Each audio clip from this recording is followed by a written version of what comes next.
Hi everyone. Happy holidays, Merry Christmas. As of recording this voiceover, it is December 19th and we are in the final leg of the Christmas season.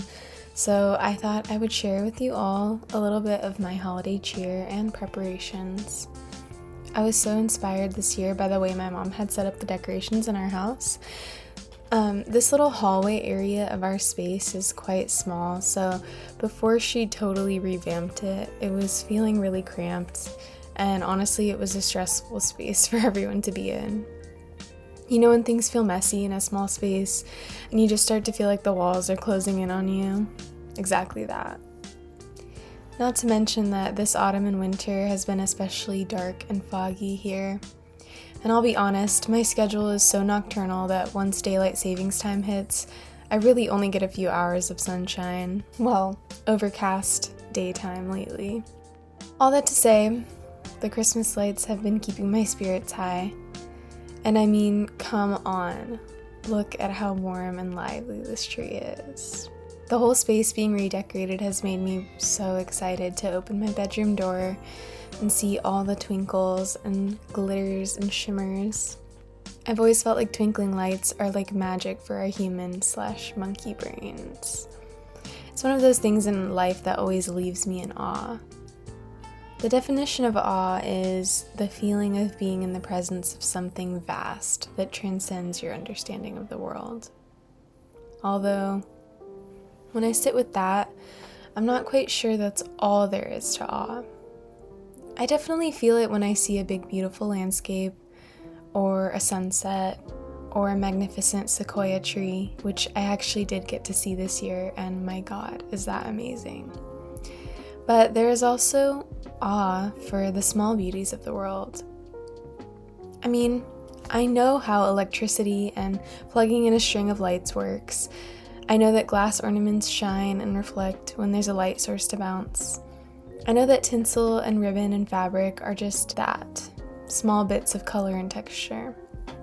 But somehow when you see it all put together, shiny, proud, and hand-placed, there is such a sense of, wow, that's amazing. I'm alive. Like I said, maybe it's just our monkey brains plus twinkly lights equals amazement. Something completely physiological.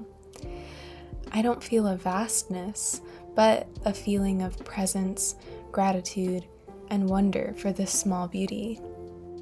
And there's no other word to describe that but awe.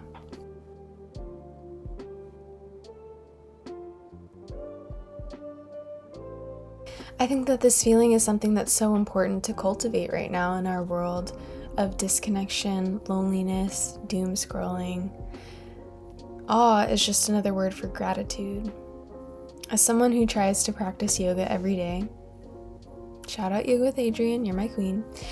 Every morning when I roll out of bed to do my yoga, I'm trying to cultivate that awareness of the present moment. And honestly, that present awareness does not always last throughout the day for me. But I find that not only having a physical workout or breath practice is really important. What's equally, or sometimes more important, is having a creative outlet. And with love, not just any creative outlet. I'm talking to you, me from 2 years ago, who knit the most stressful and anger-inducing sweater of my life. I'm talking about a creative outlet that gently guides you to your present moment. To me, this could come in many forms. Something like an art therapy exercise that gets you in touch with the somatic feeling of placing down certain strokes of paint and scribbles of different mediums. It's really interesting to me. I've done similar things, but I always shy away from that because I like to do more representational art. That's another conversation as to why I'm so attached to the outcome of my art. Anyways, if you're someone who struggles with decision making or choice fatigue, this could be drawing things piece by piece and asking yourself what you think would look best next. Just practicing listening to that inner intuition and going with your gut feeling. If you're someone like me who loves the skill of painting as well as the creative outlet, I cannot recommend plein air or still life work enough. I would consider this painting of the tree still life. To me, there's something so beautiful about working with what's right in front of you and just doing your best to capture the moment. What is more present than that? Losing yourself and quieting your mind with thoughts of, what color is that wall? Oh, that reflected light is so golden. How do I make that pine branch look pokey? Little details that I otherwise would never even notice nor care about. But now I know intimately that this ornament here reflects orange and green and a brownish yellow all at once. How spectacular. For me, it's the easiest way to cultivate a sense of awe.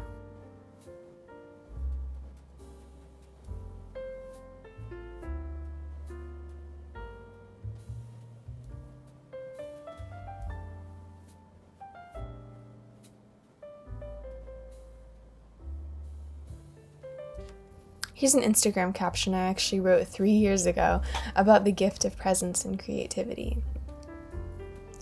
Being an artist is all about being in the present. What is inspiring me right now? What is my heart connecting with in this moment?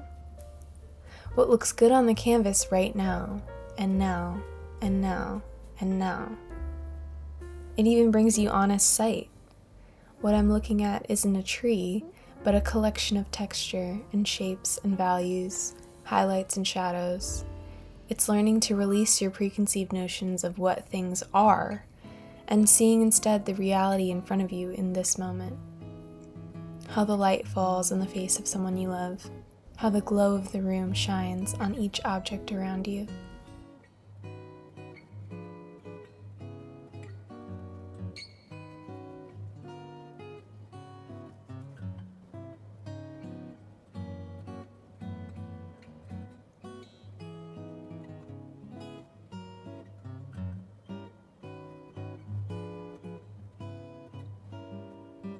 And this doesn't just apply to artists.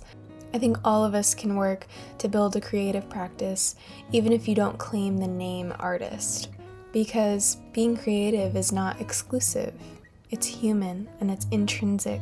And we all need a path to come out of autopilot and into awe, into gratitude and presence, into understanding that you are a part of something more vast than you know. That your human body, for reasons we don't understand, craves beauty and pattern and color and rhythm, as well as dedication to something difficult and worthwhile. We don't need a spectacular vacation or an expensive new thing, as much as we need to notice how different this moment is right now, in the same old place you've always been. A Tuesday that feels just a little different than last week's Tuesday. Just because you shook your routine up by being aware instead of dissociated.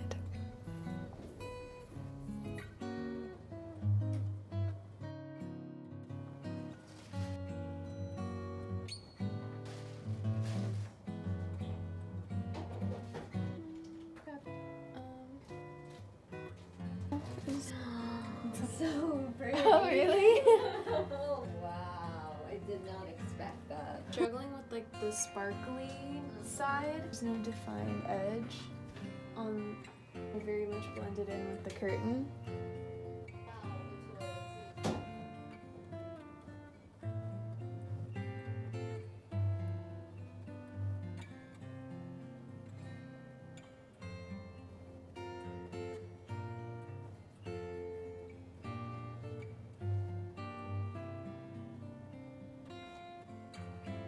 And since my mom, who is also an artist and a writer in her own right, inspired this painting with her decorations and beautiful dedication to making our house look nice this Christmas, I asked her to write a poem for me to go along with the tree. So here you go. It's titled Sweet Little Fur.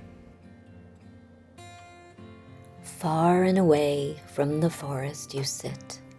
Inside now, by my hearth, only snowfall is mist. Such joy you endow with your fragrance and branch, and magic and awe at just a mere glance. Though the night sky you miss, In a home you bring bliss, borrowed sparkle and shine from the stars that shroud pines.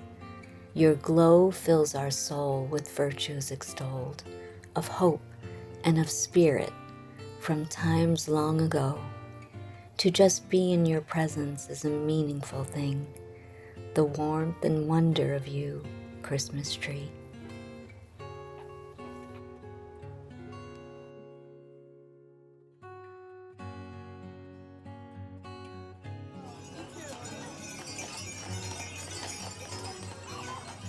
Where?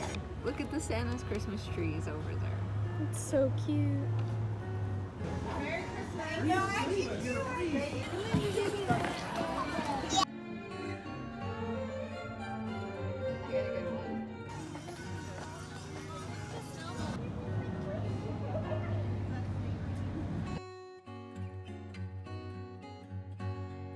I have a gouache commission to work on, so I will be using this toned tan paper from Strathmore, which has quickly become my favorite paper to use for gouache painting. It just makes the lighter colors really pop, unlike a white watercolor paper. I also find watercolor paper to be too textured for gouache. I really prefer a nice smooth surface with a thicker gouache paint to sit on top of. My girlfriend requested a tiny landscape painting to put inside their clear phone case, so I decided to look through my camera roll and pick a landscape from a place we had visited together. These are from the Japanese garden at a local botanical garden.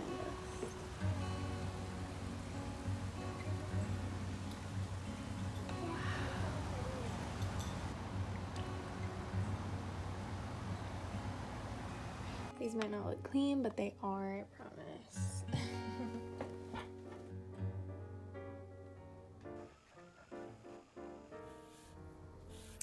Every year around Christmas time, I usually get a few commissions, but this year it was just one, that sketch you saw me drawing earlier. So it was pretty nice to just focus on making a lot of gifts for my friends and family. Since it was a pretty light year, I also made that decision to hand make the majority of my gifts. This was really fun, and I was able to make something unique for pretty much everyone in my life. But the last 2 weeks leading up to Christmas have been getting pretty stressful.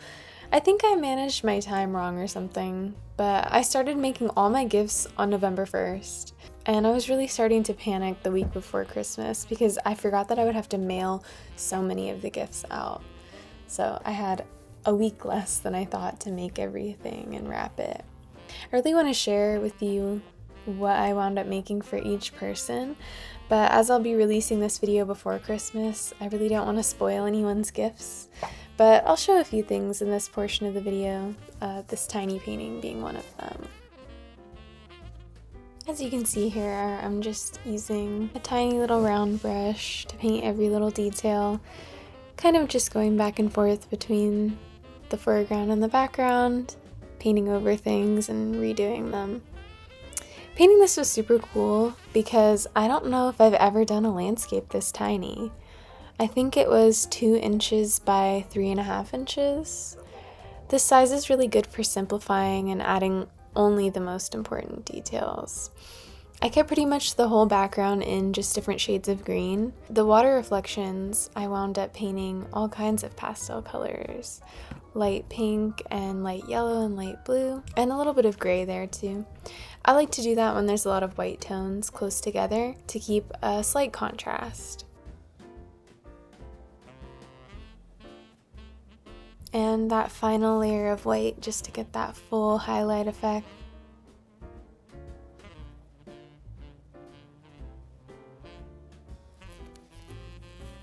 My favorite part is always the tape peel. So satisfying.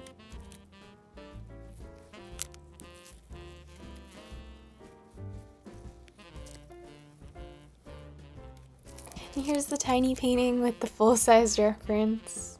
I think it came out really cute. I think my girlfriend's really gonna like this one. Another project that I did this year was this hand-sculpted orchid jewelry tray for my mom. As you can see, I have some references of orchids pulled up while I paint because I wanted to get the petals on the orchid as realistic as possible. Also, not me watching so much Kitchen Nightmares. Gordon really got me through this holiday season.